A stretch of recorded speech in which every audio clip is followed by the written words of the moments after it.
Welcome to my channel Maths Wala. Please like, share and subscribe. आज हम कक्षा 10 की प्रश्नावली 1 वास्तविक संख्याएं पढ़ रहे हैं।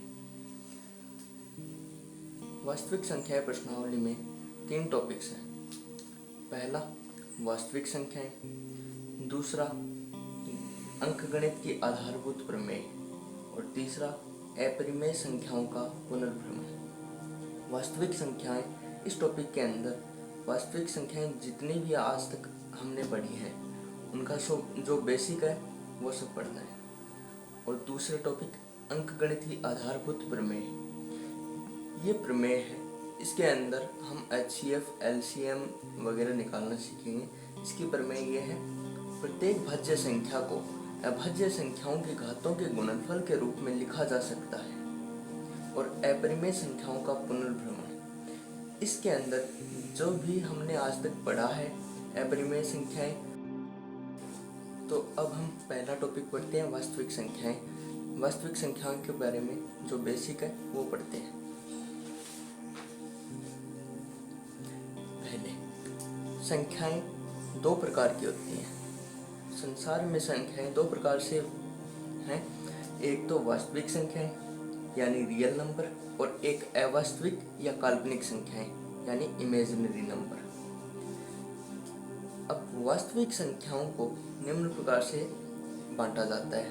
तो वास्तविक संख्याओं में पहले आती हैं प्राकृत संख्याएं यानी नेचुरल नंबर, दूसरी पूर्ण संख्याएं यानी होल नंबर, तीसरी परिमेय संख्याएं यानी रेशनल नंबर, और चौथा अपरिमेय संख्याएं यानी इरेशनल नंबर।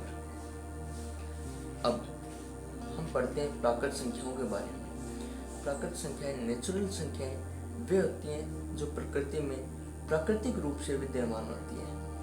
और वे संख्याएं हैं 1, 2, 3 से इनफाइनाइट, यानी 1 से शुरू होकर जो अनंत तक जाती हैं उन्हें प्राकृतिक संख्याएं कहते हैं या प्राकृत संख्याएं कहते हैं।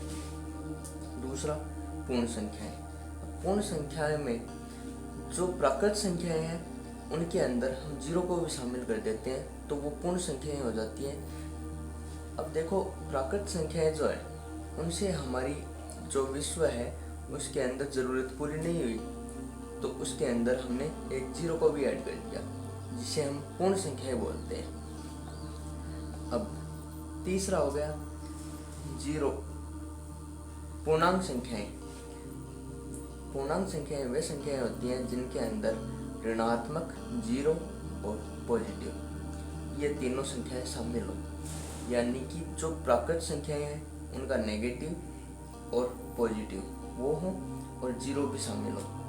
ये -इनफाइनाइट से +इनफाइनाइट तक जाती हैं और 0 भी इसमें शामिल होता है। अब चौथा है परिमेय संख्याएं यानी कि रेशनल नंबर। वे संख्याएं जिन्हें P/Q के रूप में लिखा जा सकता है, जहां P व Q दोनों पूर्णांक हैं तथा Q नॉट इक्वल्स टू 0 यानी Q 0 के बराबर नहीं है। क्यों? क्योंकि अगर हम Q को 0 के बराबर लिखेंगे तो ये मान लीजिए हम रखते हैं Q को 0 के बराबर, मान लीजिए कोई संख्या लेते हैं, हम 2 लेते हैं, तो 2/0 ये एक अपरिभाषित रूप बनाता है। अपरिभाषित, जो इस परिमेय संख्या के अंदर नहीं लेते हैं। अब इसे हम इस प्रकार से लिखते हैं, P/Q, और P और Q दोनों पूर्णांक हैं, पूर्णांक, और Q 0 के बराबर नहीं है। अब इसका एग्जाम्पल लेते हैं, जैसे 1/1 ये भी पूर्णांक है, ये भी पूर्णांक है, और इसमें Q 0 नहीं है, तो इसलिए यह एक परिमेय संख्या है। 2/1 ये भी पूर्णांक, ये भी पूर्णांक, 0 नहीं है नीचे, तो ये भी परिमेय संख्या।